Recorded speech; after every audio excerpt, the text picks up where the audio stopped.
You're listening to the Fitness Matters podcast with Paula B, and this is episode number 245, How to Stop Snacking. Welcome to the Fitness Matters podcast, where every week we talk about the fitness matters that matter to you. I'm Paula B, YouTuber, certified life and weight loss coach, soon-to-be author, and your best middle-aged fitness friend. Are you ready to talk about the fitness mindset that matters to you? Me too. Let's go. Ready to read and, better yet, talk about another great self-help book? Join the Paula B Wellness Over 50 Book Club in partnership with Chirp Audiobooks. Our July-August pick is The Untethered Soul by Michael Singer, and you can grab it at a great discount with no monthly subscription fees at chirpbooks.com/Paula. That's P-A-H-L-A. And while you're there, be sure to click the follow button to get exclusive access, updates, and information about our live event. See you there. Well, hello, my friends. It is so good to be here with you today, and I am jumping right in.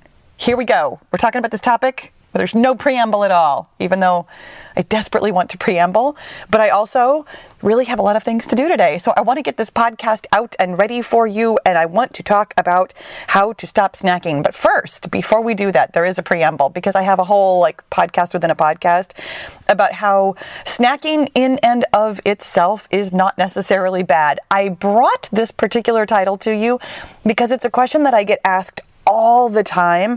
And I know that there's a lot of really conventional wisdom out there about how, in fact, I even have a really, really, really old video about snacking where I was talking about how to stop snacking.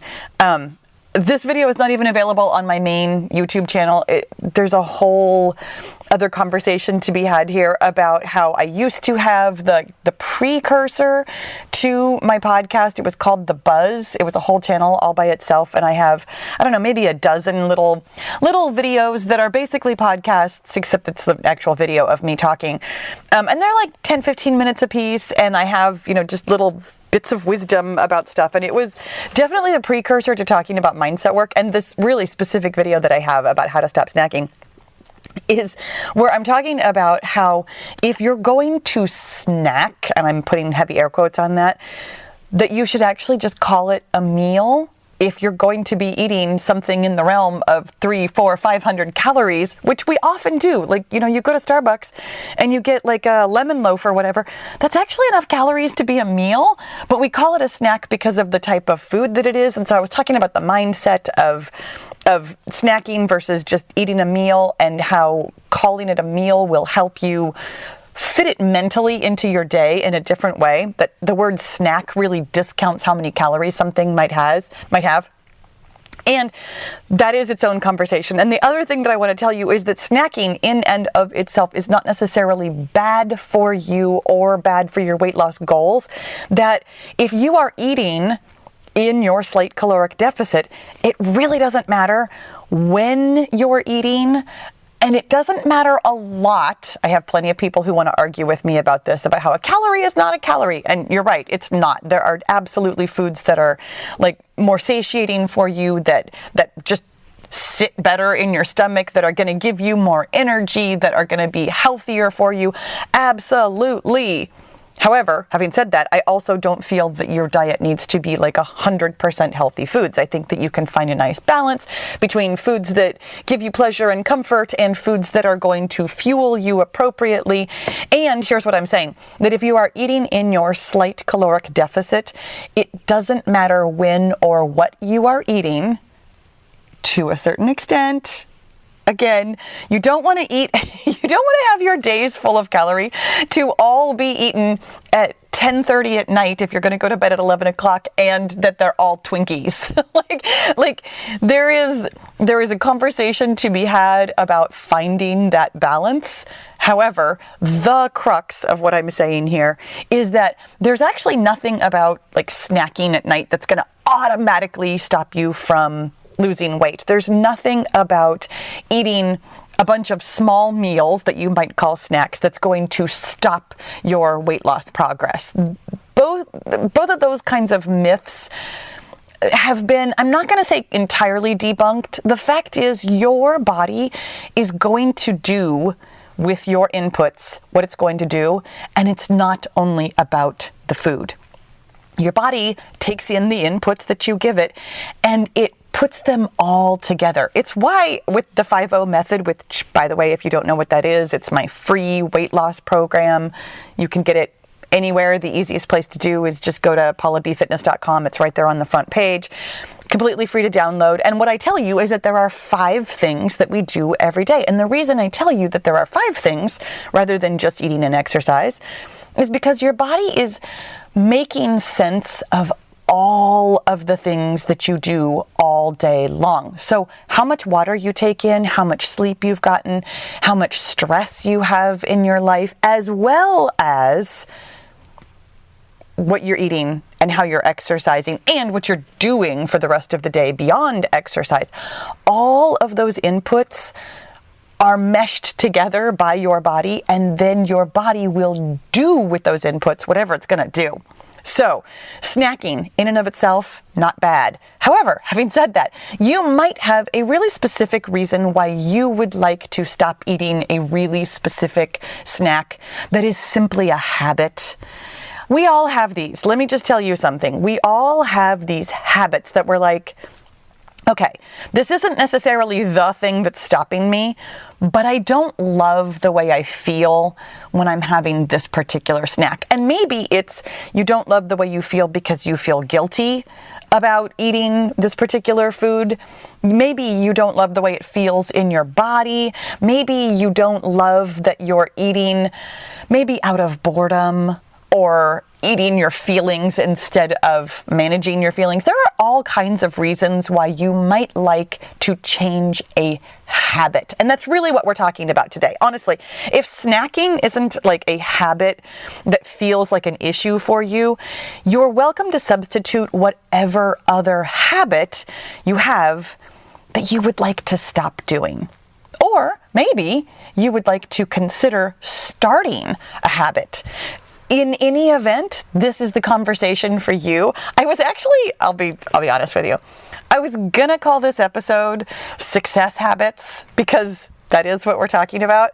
And it occurred to me that maybe you don't care about success habits. That maybe you care about this really specific thing about like stopping snacking or starting exercising as a habit. Like there are times when we don't think about like the bigger category of the thing that we would like help with. And that's why I sometimes give you these episodes that are titled really specific things so that you can learn a larger concept in the realm of one specific thing. So let's talk about what it means to either create a habit for yourself or stop doing a habit, really specifically the stop doing a habit. And oftentimes what we do when we're trying to stop doing a habit is we try and replace the habit with something else. This is something I notice in myself all the time. This is something that I notice in myself and I notice it in you. And the thing that we all do is we try to do something. And I know that this feels like a very obvious place to start with, okay, if I want a habit, then I have to do something to create a habit. But I will tell you that everything we have ever talked about here on the Fitness Matters podcast is how fitness matters to you, but also how doing, yes, gets you results, but doing isn't where the process starts, the process of getting results. If you want a result in your life, yes, you have to do things, but we don't just, in a vacuum, do things. We all think we do. We all think, oh, I'm just going to set my alarm and then, of course, I'll get up and I'll exercise. And of course, then I'll have the body that I want and I'll get this result of, losing the weight and getting fit and boom, done, right? But have you noticed when you set your alarm that you don't magically get up, that it's not that easy. It's not that simple. Doing does not necessarily get you the results that you want because doing something is difficult. The reason we do anything is because we have a feeling.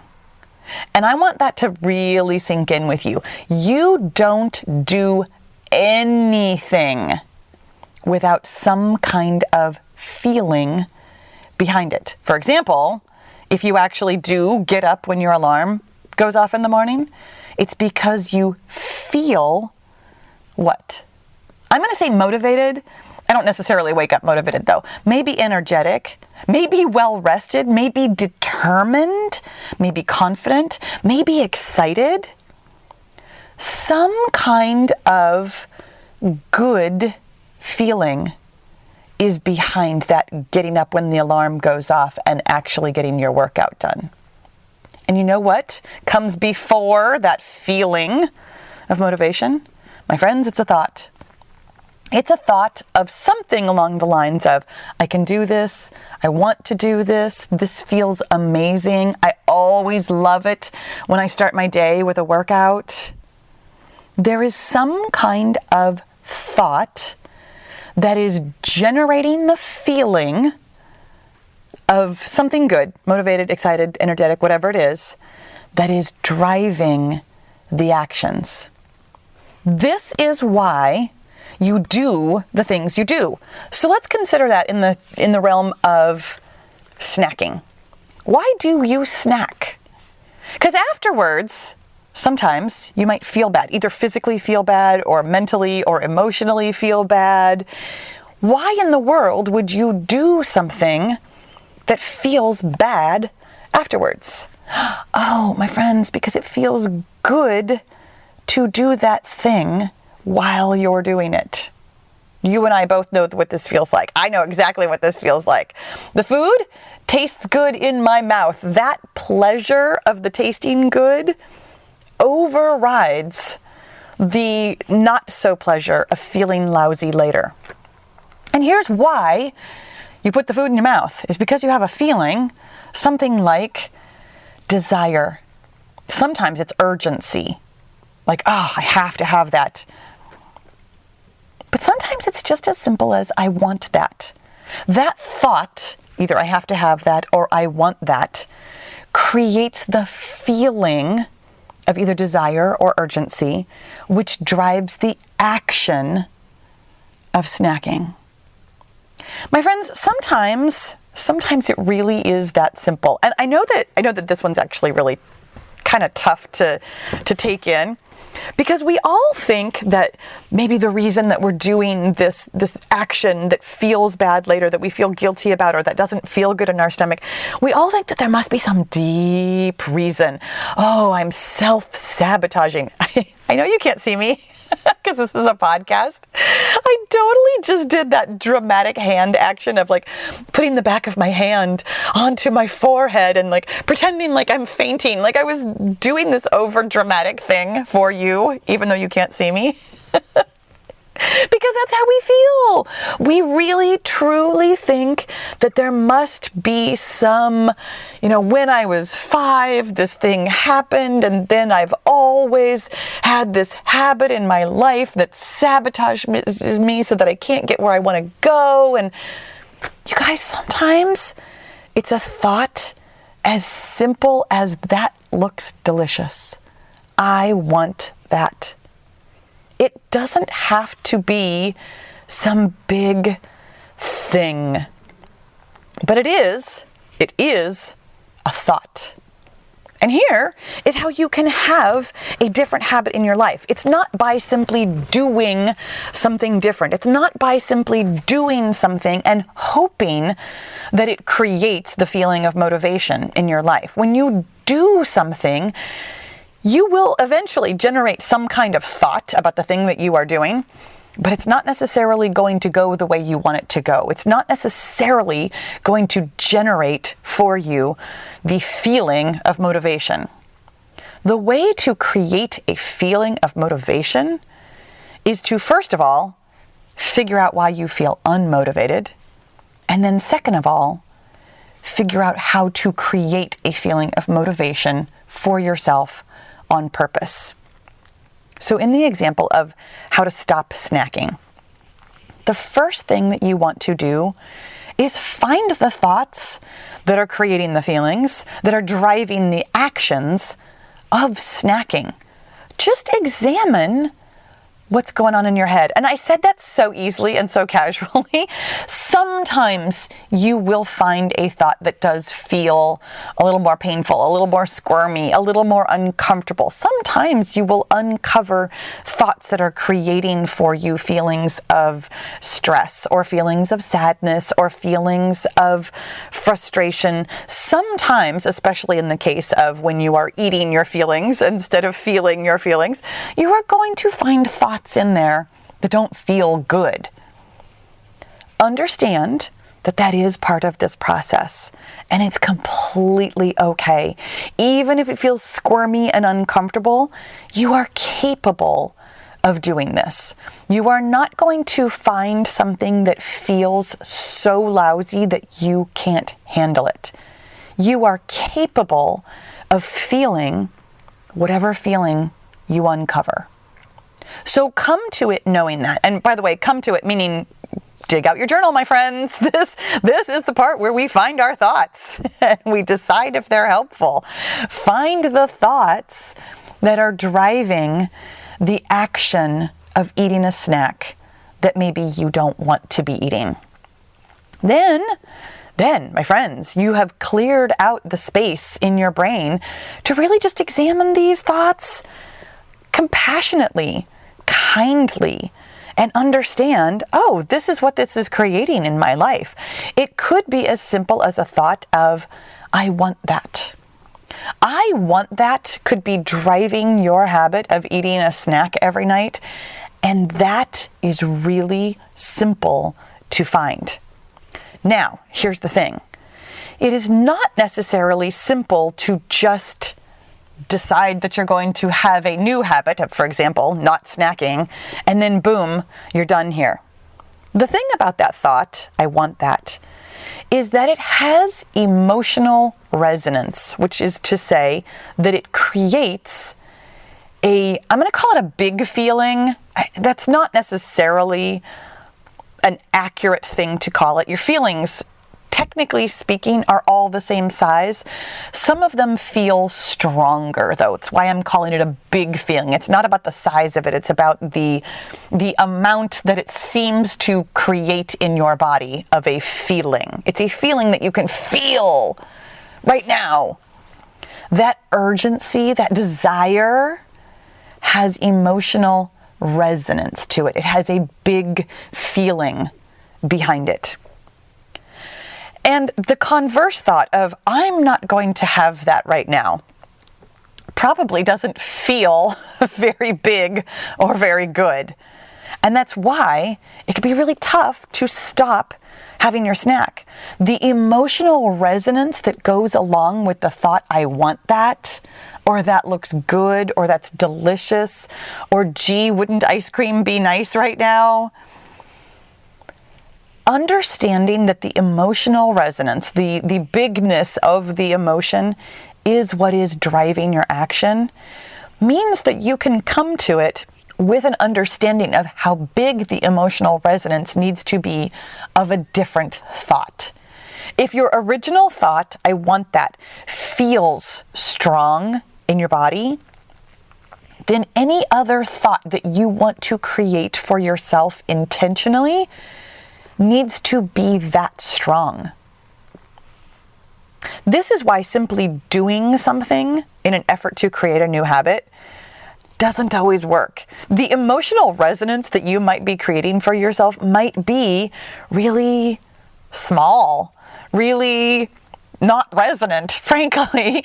Doing something doesn't automatically create a new thought and a new feeling that is as strong, as resonant as the old thing that you were doing. This is why it feels so hard to overcome a habit. The emotional resonance that you have from whatever the thought is the thing that is driving the habit again and again and again. And my friends, that doesn't mean that you can't overcome a habit. It means that you simply need to understand what that thought is. And here's something that you can do about it. you can feel that feeling all the way through. I want you to just imagine this for a second. Because here's what we do when we're having a snack. We have the thought, I want that. It feels like an urgent desire. It almost feels like I have to have that, especially with something really delicious. And I know that even while I'm talking about this, I know I'm picturing this in my mind, a food that I really want. Can you feel that urgent desire? Now, here's the thing.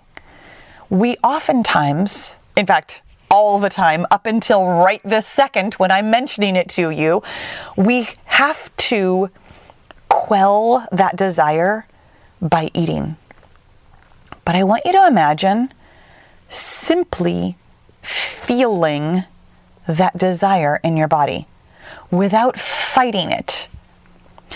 Because what happens is the desire in your body actually feels really uncomfortable. And I know that, while we're sitting here talking about this, if you are not, cleaning your house or out for a walk or something, I know that even me talking about this is creating a desire for whatever food you're imagining in your body right now. That feeling of desire is a feeling exactly like happiness, sadness, grief, excitement, surprise, anger.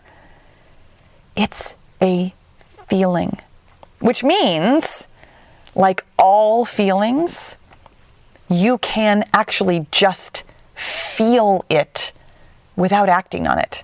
Did you know that you can feel your feelings? I have quite a few conversations about this, and I couldn't even tell you. There was one somewhat recently. Oh my gosh. There was an episode somewhat recently where we actually just sat and felt our feeling for a moment. It was a very interactive podcast.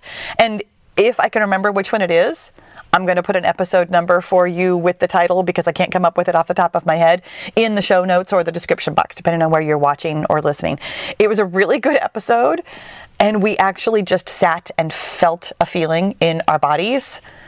And this is what you can do with that feeling of urgent desire. You can simply allow the feeling to exist in your body and feel uncomfortable. Like all feelings, it will come up. It will feel, if I had to guess, I would say that it probably is going to feel very squirmy in your body, very urgent, very jittery, very fidgety, like your fingers and your toes are going to want to fidget. You're going to feel kind of bubbly in your torso, in your stomach. You can simply feel that. And like all feelings, with time, in about a minute and a half, it will completely dissipate. Here's how feelings work. You have a thought, which is just an electrical impulse in your brain. Your electrical impulse fires through your synapses, through your neural pathway. And if it's a thought like, I want that, this is a well-worn neural pathway. That electric spark generates a cascade of chemicals and hormones that do different things in your body. For example, it will probably elevate your heart rate, elevate your breathing rate, possibly elevate your sweat rate. It might do something to your salivary glands or open up your snot box, depending on which feeling it is. Some feelings just, they go straight to your eyes and nose. And what I mean is it makes you cry.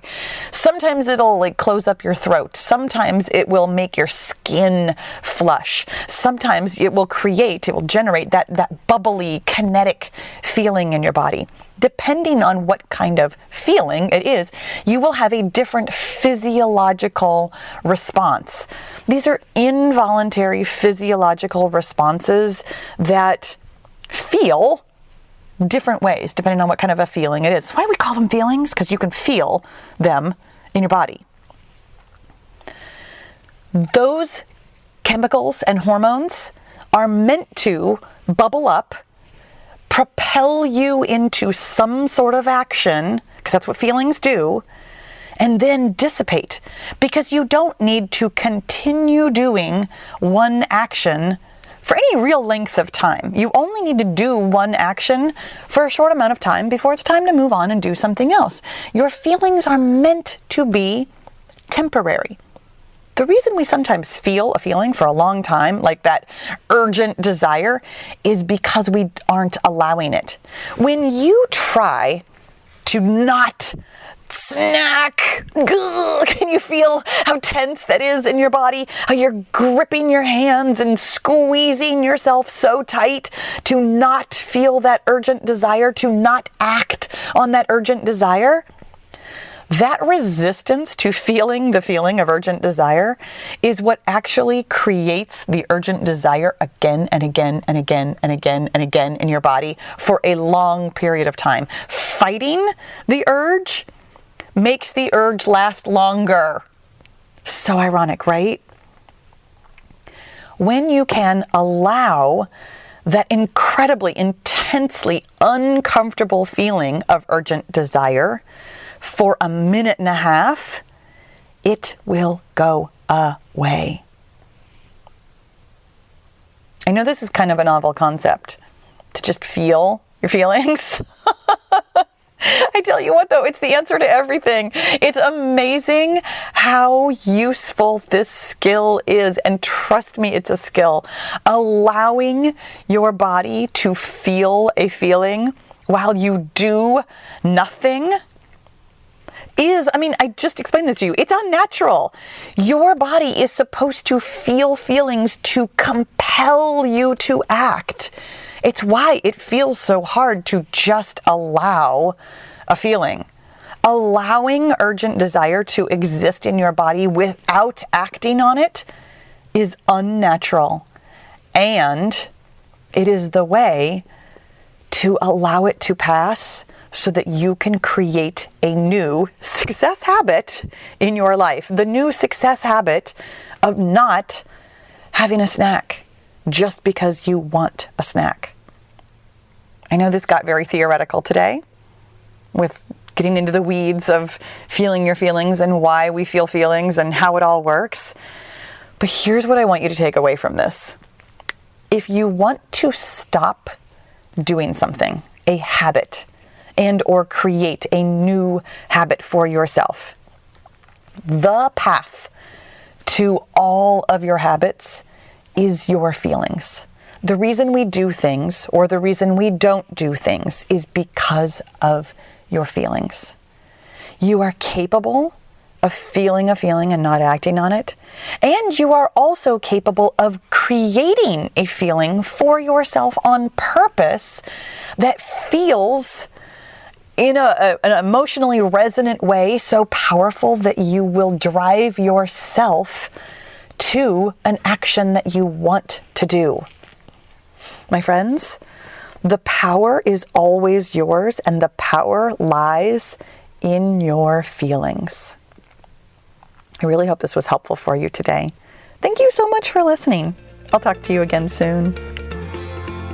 If you're getting a lot out of the Fitness Matters podcast and you're ready to take it to the next level, you're going to love the Get Your Goal coaching and accountability group.